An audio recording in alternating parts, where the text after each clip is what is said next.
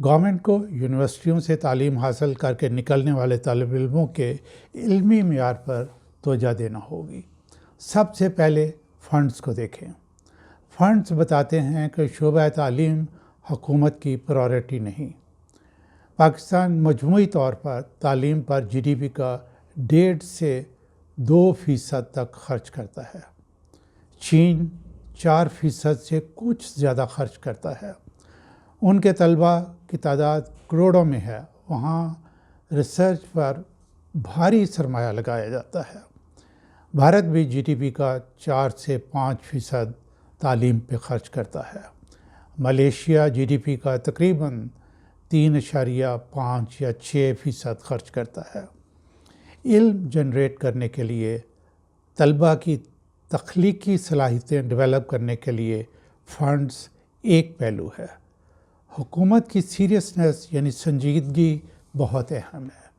یونیورسٹیاں خواہ وہ پرائیویٹ سیکٹر میں ہوں یا گورنمنٹ سیکٹر میں ہوں، ایچ ای سی کو ہر یونیورسٹی کو ریسرچ کے لیے فنڈز دینے چاہیے۔ جہاں طلباء میں نئی ایجادات کرنے کا پوٹینشیل نظر آئے وہاں فنڈز ضرور دیں۔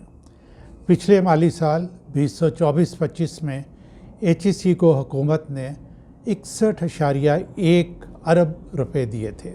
اس کے علاوہ 65 ارب روپے کی غیر ترقیاتی گرانٹ بھی دی تھی۔ ٹوٹل 126 ارب روپے دیے گئے تھے۔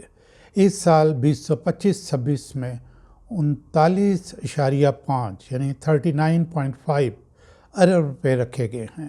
یہ پچھلے سال یعنی جو 61.5 ارب روپے تھے ان کی نسبت بہت کم ہے۔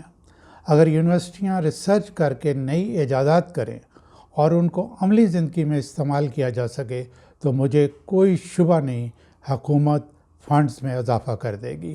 حکومت کو ایچ ای سی کو یہ ہدایت کرنی چاہیے کہ ان فنڈز میں سے پرائیویٹ سیکٹر کو بھی ریسرچ کے لیے گرانٹ دی جائے۔ اگر پرائیویٹ سیکٹر یونیورسٹیز نئی ایجادات کرتی ہیں، کوئی پروڈکٹ یا سسٹمز بناتی ہیں جو عملی زندگی میں استعمال کیے جا سکتے ہیں تو ان کی حوصلہ افزائی کرنی چاہیے۔ یہ صرف پبلک سیکٹر یونیورسٹیز حکومت کی ذمہ داری نہیں۔ پرائیویٹ سیکٹر یونیورسٹی پرفارمنس کی حد تک جو ہے یہ گورنمنٹ کی ذمہ داری ہونی چاہیے۔ اس لیے حکومت کو ان کی بھی پرفارمنس کو دیکھنا چاہیے۔ ہماری یونیورسٹیز ریسرچ پیپر تو چھاپتی رہتی ہیں لیکن پیٹنٹس کم بنتے ہیں۔ پیٹنٹس کو انڈسٹری کو منتقل کیا جائے تو تب فائدہ ہے۔ ایک یا دو کام NUST, university of agriculture Faisalabad آباد، U E T Lahore, Aga Khan university نے کیے ہیں، لیکن ان کو ہم حوصلہ افزا نہیں کہہ سکتے۔ میرے علم اور تجربے کے مطابق سب سے اہم فیکلٹی کی ٹریننگ ہے۔ صرف پی ایچ ڈی کرنے سے ہر کوئی کریٹیو نہیں ہو جاتا۔ پاکستان میں پی ایچ ڈی بھی ایک مافیا بن چکا ہے۔ میں افسوس کے ساتھ یہ بات کہہ رہا ہوں، اور یہ ڈگری صرف مختلف پوزیشن حاصل کرنے کے لیے استعمال ہوتی ہے۔ یہ حقیقت بھی روز روشن کی طرح یہاں ہے کہ ہمارا ایکڈیمک کلچر بھی صاحب بننے والا ہے، یعنی کریٹیو اور تخلیقی صلاحیتیں ڈیولپ کرنے والا نہیں ہے۔ حکومت کریٹیو لوگوں کو اعلیٰ حیثیت دے، جب وہ کوئی کریٹیو کام کر لیں تو اسے اپریشیٹ کیا جائے، ایوارڈز دیے جائیں تاکہ وہ موٹیویٹ ہو کے مزید آگے بڑھیں۔ وطن عزیز میں کریٹیو لوگوں کی کمی کی بڑی وجہ ہمارا ماحول ہے، کلچر ہے۔ یہاں ان لوگوں کی عزت بظاہر ہی کہہ لیں ہے جو مال و دولت رکھتے ہیں یا لوگ کریٹیو اور پاورفل عہدے رکھتے ہیں۔ جن لوگوں سے ہم توقع کر رہے ہیں کہ وہ سوچیں، علم تخلیق کریں، نئی پروڈکٹس اور سسٹمز بنائیں، انہیں ہم نے معاشرے میں وہ مقام نہیں دیا ہوا جس کے وہ حقدار ہیں، چونکہ وہ بھی معاشرے کا حصہ ہیں۔ وہ بھی اس دور میں شامل ہو کر سارا وقت ایسے فضول کاموں میں صرف کرتے ہیں جن سے ان کو پروفیشنلی فائدہ ہوتا ہے، نہ وہ ان کا مقابلہ کر سکتے ہیں جن کے پاس پیسہ اور عہدے ہیں۔ اس کلچر کا خاتمہ حکومت کے ساتھ ساتھ سول سوسائٹی کو بھی کرنا چاہیے۔ کریٹیو لوگوں کو سوسائٹی میں اعلیٰ مقام دیں، وہ ہمیں بے پناہ فائدہ دیں گے۔